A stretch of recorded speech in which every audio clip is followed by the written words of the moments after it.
శ్రీమాత్రే నమః. సద్గురు జ్యోతిష్యాలయం వారి యొక్క విశ్వావసునామ సంవత్సర 2025 మార్చి 29 నుండి మొదలు పెడితే మళ్ళీ 2026 మార్చి 28 వరకు వచ్చే ఈ తెలుగు నూతన సంవత్సరంలో వచ్చినటువంటి సంవత్సర రాశి ఫలితాలని మనం ఇప్పుడు తెలుసుకోబోతున్నాం. ప్రతి ఒక్కరికి ఏముంటుందంటే, గురుగారు నాకు ఎలా ఉండబోతుంది ఈ సంవత్సరం, నాకు ఆరోగ్యం ఎలా ఉంటుంది, నాకు ఐశ్వర్యం ఎలా ఉంటుంది, నా వ్యాపారం ఎలా ఉంటుంది, నాకు ఉద్యోగం ఎలా ఉంటుంది, నాకు అసలు ఉద్యోగం వస్తుందా రాదా, నాకు వివాహం అవుతుందా అవదా, నాకు సంతానం కలుగుతుందా కలగదా, నా వ్యాపారం అభివృద్ధి అవుతుంది, నేను విదేశాలకి వెళ్తానా వెళ్ళనా, ఎన్నో ప్రశ్నలతో కూడినటువంటి ఆ ప్రశ్నలకు సమాధానమే ఈ గోచార గ్రహస్థితి.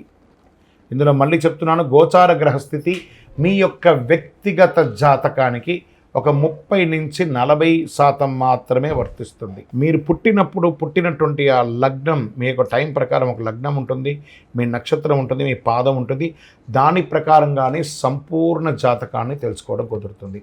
నేను చెప్పే ఈ గోచార ఫలితాన్ని కొంతవరకు తీసుకోండి. తర్వాత మీ యొక్క వ్యక్తిగత జాతకాన్ని మీ పరిసర ప్రాంతాల్లో ఉన్నటువంటి గురువులను సంప్రదించండి. గురుగారు నాకు ఈ సంవత్సరం ఎలా ఉంది, నాకు జాతకం చెప్పండి అని వారి దగ్గర అవసరమైతేనే తెలుసుకోండి. మళ్ళీ చెప్తున్నాను, ప్రతి దాంట్లోనూ ప్రతి ఎపిసోడ్లోనూ నేను చెప్తూ ఉంటాను, జాతకం పడుతున్న వర్షానికి ఒక గొడుగు మాత్రమే, కానీ జాతకం జీవితం కాదు. మీరు మిమ్మల్ని నమ్మండి, మీ ఇష్టదైవాన్ని నమ్మండి, మీ కులదైవాన్ని నమ్మండి, మీ జీవితం బాగా ఉంటుంది. మరి లేదు గురుగారు, మేము మీ దగ్గర తెలుసుకోవాలనుకుంటున్నామని చాలామందికి ఉంటుంది కదా. మా దగ్గర తెలుసుకోవాలనుకుంటే కింద కనబడుతున్న మా నంబర్కి మీ పేరు, date of birth, time of birth, place of birth WhatsApp చేయండి, కాల్ చేయకండి. అది చూసిన తర్వాత మా అడ్మిన్స్ మీకు రిప్లై ఇస్తారు.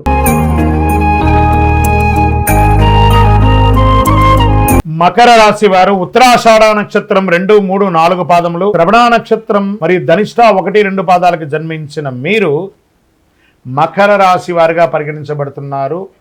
ఈ విశ్వావసునామ సంవత్సర శుభాశుభ ఫలితాలు ఎలా ఉన్నాయి చూద్దాం. ఈ సంవత్సరం ప్రారంభం మరియు కార్తీక మార్గశిరం యందు ద్వితీయ శని ఒకటొచ్చే ధన వ్యయము, తేజోహాని, అకాల కలహములు కలిగే అవకాశాలు, స్వజన విరోధములు, పాప చింతన కలిగే అవకాశాలు కనబడుతున్నాయి. కానీ ఒక శుభం ఏమంటే, 7.5 సంవత్సరాలుగా పడుతున్నటువంటి మీ యొక్క కష్టం తొలగి శని భగవానుడు స్థానం మారుతున్నాడు. కంప్లీట్గా 0.5% అనేది తొలగిపోతుంది మకర రాశి వారికి. మిగిలిన సమయం అంతా తృతీయ సరిగా ఆ ఒక్క 2 నెలలు మాత్రమే ఇబ్బందిగా ఉన్న మిగతా ఆ సంవత్సరం అంతా కూడాను తృతీయ శనిగా ఏళ్నాడు శని తొలగటచే చాలా వరకు అనుకూలం. కాలం రుణ విముక్తి, భూగృహ యోగం, సంపాదన, ఉద్యోగ ప్రాప్తి కలుగుతుంది. స్వబుద్ధితో యత్నించిన కార్యక్రమాన్ని సిద్ధిస్తుంది. అన్నదమ్ముల మధ్య గొడవలు ఏమైనా ఉంటే తొలగిపోతాయి. పేచీలు పరిష్కారమయ్యే అవకాశాలు ఉన్నాయి. చైత్ర వైశాఖముల యందు పంచమ గురువు ఒకటొచ్చి చాలా వరకు పరిస్థితులు అనుకూలిస్తుంది. ప్రత్యేకించి విదేశాలకు వెళ్ళాలనుకున్న వాళ్ళకి, విదేశాల్లో ఉన్న వాళ్ళకి శుభవార్తలు వినే అవకాశాలు ఎక్కువ కనబడుతున్నాయి.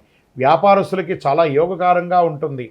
ఈ యూనివర్సిటీస్లో చదివే వాళ్ళు, మాస్టర్ డిగ్రీస్ చేసేవాళ్ళు, రీసెర్చ్ చేసేవాళ్ళు, లేదా సైంటిస్టులకి, కళాకారులకి, వీళ్ళకందరికీ కూడా చాలా అద్భుతం. చదువు పుట్టలుగా ఉన్నటువంటి, చదువుని నమ్ముకున్న వాళ్ళకి అందరికీ కూడా ఈ సంవత్సరం మకర రాశి వారికి చాలా అద్భుతంగా ఉంటుంది.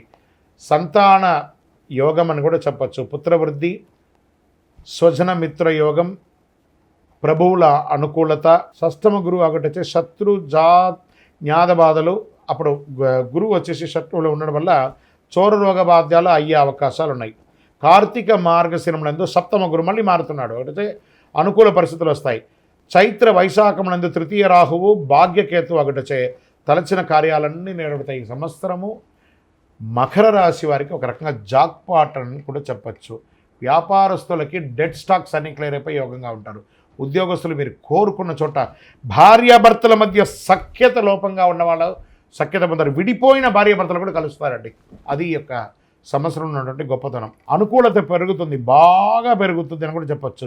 చివరి 3 మాసంలో మరింత గొప్పగా ఉంటుందని కూడా చెప్పచ్చు. ఉత్తరాషాఢ నక్షత్రం వారికి సంవత్సర ఆరంభం నుండి ఆషాఢ బహుళం వరకు జన్మతార యందు కేతు సంచరిస్తున్నారు.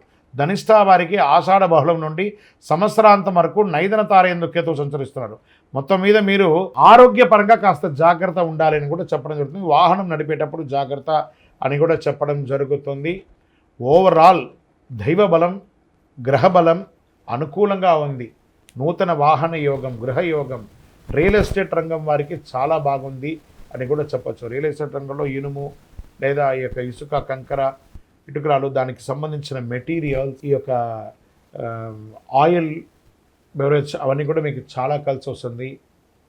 ఇవన్నీ కూడా లిక్విడ్ ఐటమ్గా ఉన్న వ్యాపారం ఉన్న వాళ్ళకందరికీ కూడా ఇది యోగం అని కూడా చెప్పడం జరుగుతుంది. మీరు వేసినటువంటి విత్తనం 3 పువ్వులు 6 కాయలుగా పెరుగుతుందని చెప్పచ్చు. భూమి కూడా చాలా కలిసి వస్తుందని కూడా చెప్పబడుతుంది. మీ యొక్క ఇష్ట దైవాన్ని ప్రార్థించేయండి. మీ యొక్క లక్కీ నంబర్ 5 మరియు 8 కూడా మీకు చాలా కలిసి వచ్చే ఒక అద్భుతమైనటువంటి నంబర్ అని కూడా చెప్పచ్చు. వైట్ ఆర్ చందనం కలర్ మీకు చాలా కలిసి వస్తుందని కూడా చెప్పడం జరుగుతుంది. మీ యొక్క వయస్సు సంఖ్య ఎంత ఉందో అన్ని దీపాలని శివాలయంలో ప్రదోషకాలం సాయంత్రంలో వెళ్ళి దీపం వెలిగించండి. మీ వయసు, మీ యొక్క నక్షత్రం రోజు ఆ శివాలయంలో పోయి చక్కగా ప్రదోషకాలంలో దీపం వెలిగించండి. ఇంకను సకల దోషాలు తొలగి ఆనందంగా ఉండడానికి అతి శక్తివంతమైనటువంటి కరుంగాళిమాలను ధరించండి. ఆయురారోగ్య, ఐశ్వర్య, భోగభాగ్య సంపదలను పొందండి. విజయోస్తు.